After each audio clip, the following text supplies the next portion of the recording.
අද බලන්න අපේ තරුණ දරුවෙක්ගේ චරිතය ගත්තාම අම්මා තාත්තා කෙනෙක්ට කරන ගරුත්වය අතර වෙනස බලන්න. දැන් අද මම මෙතන ඉන්නකොට සමහරට මගේ ලොකු හාමුදුරුවෝ ආවොත් මම අනිවාර්යෙන් නැගිටලා මම ඉන්න ආසනය දෙනවා.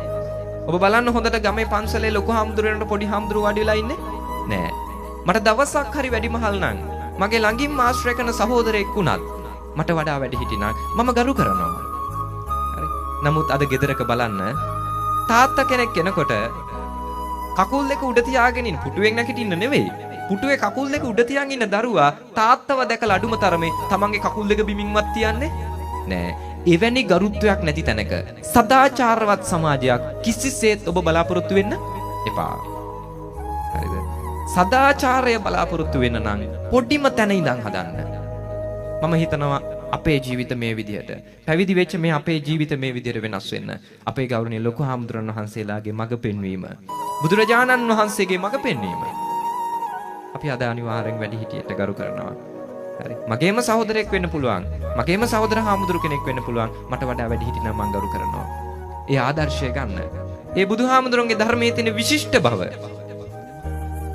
ඉතින් ඒ නිසා මම යෝජනා කරනවා මේ ධර්මයේ හරි වටිනවා අතහැර ගන්න එපා. දැන් අද වෙනකොට අපි ගොඩාක් දුරට දේවල් ප්‍රයෝජන සහිත දේවල් අතහැරලා ප්‍රයෝජන රහිත දේවල්ම අල්ලන් ඉන්නවා. ප්‍රයෝජන අවම. හොඳද? දැන් මේ දේ ගත්තම මම කාරණයක් කියන්නම්.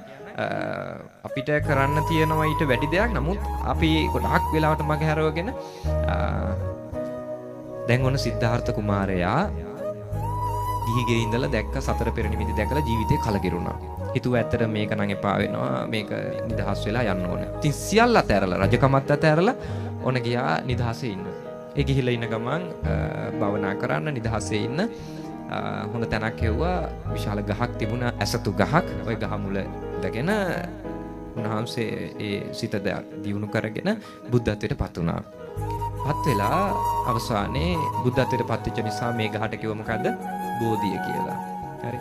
ඒ බෝධිය ළඟින් බුදුරජාණන් වහන්සේ නැගිටලා අපි අහලා තියෙනවා එක් අවස්ථාවක උන්වහන්සේ වෙනුවෙන් කළගුණ සැලකීමක් සිදු කරා.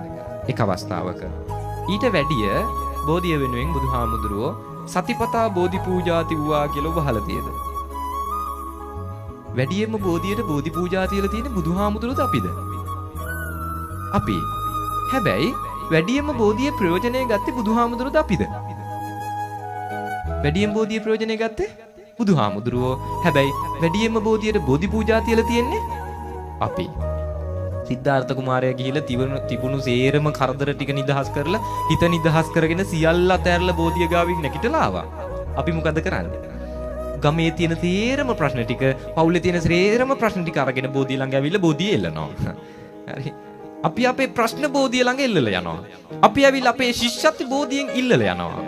නේ? බෝධිය ළඟට ඇවිල්ලා අනේ බෝධියේ බලයෙන් මට ශිෂ්‍යත්වේ පාස් වෙන්න ලැබේවා.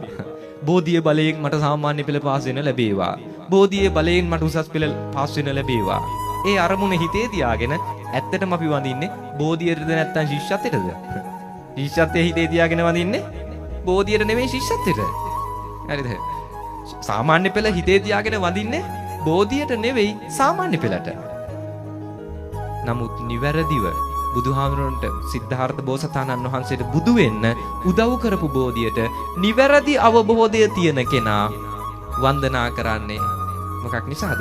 බුදුහාමුදුරන්ට බෝධිසත්වයන් වහන්සේට බුදු වෙන්න අවස්ථාව දීපු නිසා. ඒ නිසා මිසක බෝධිය ළඟින් දේවල් ඉල්ලන්න වදින්නේ නෑ. දැන් ඔබ දැකලා ඇති ඔබ වෙනුවෙන් ඕන තරම් ස්වාමින් වහන්සේලා බෝධි පූජා තියනවා. ඔබ දැකලා තියනවාද ස්වාමින් වහන්සේලා දැන් හාමුදුරුවරු විභාග එහෙම කරනකොට දැන් උසස් පෙළ විභාගයේ මේ මෑතකදී තිබුණා. ඉතින් හාමුදුරුවරුත් කරනවා. කවදාවත් දැක්කද කොහේ හරි තිබුණද හාමුදුරුවෝ ටිකක් එකතු වෙලා හාමුදුරුවරුන්ට ආශිර්වාද කරන්න උසස් පෙළ පාස් වේවා කියන ප්‍රාර්ථනාවෙන් බෝධි පූජාවක් තිව්වා දැකලා තියනවාද? හාමුදුරුවරු යාළ වෙනුවෙන් උසස් පෙළ පාස් වෙන බෝධි පූජා තියනවා අහලා තියනවාද?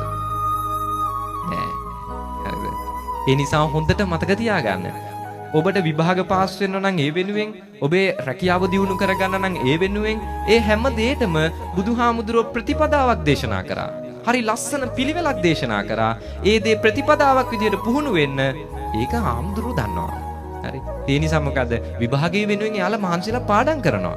බෝධිය ළඟට ඇවිල්ලා බෝධියට ගරු කරන්න වඳිනවා.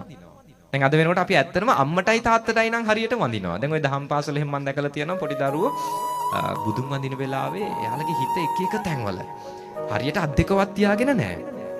හැබැයි දසමාසී උරේකත්වා ගාතාව කියනකොටම අත් ටික එයාගේ නලලට එනවා. ඇයි හේතුව? අම්මට තාත්තට හරියට ගරු කරනවා. හැබැයි බුදුහාමුදුරන්ට ඒ ගරු කිරීම නෑ. අපි හිතන් ඉන්නේ බුදුහාමුදුරන්ට වඳිනව නම් වඳින්න ඕන අපල තියනෝ නම් විතරයි. නේ. ඉතින් පොඩි දරුවන්ට ඒක තමයි පේන්නේ. අයි වඳින හරියක් වඳින්නේ අපල තියනෝ නම් විතරයි. නේ. විභාග පාස් වෙන්න ඕන නම් විතරයි වඳින්නේ. ඒ නිසා අපේ හිතේ බුදුහාමුදුරන්ට වඳින දර්ශනය, බුදුහාමුදුරන්ට තියෙන ගෞරවය ඈත් වෙලා අපි අපේ ආත්මාර්ථකාමී අරමුණු වලින් තමයි බුදුහාමුදුරන්ට වන්දනා කරන්නේ.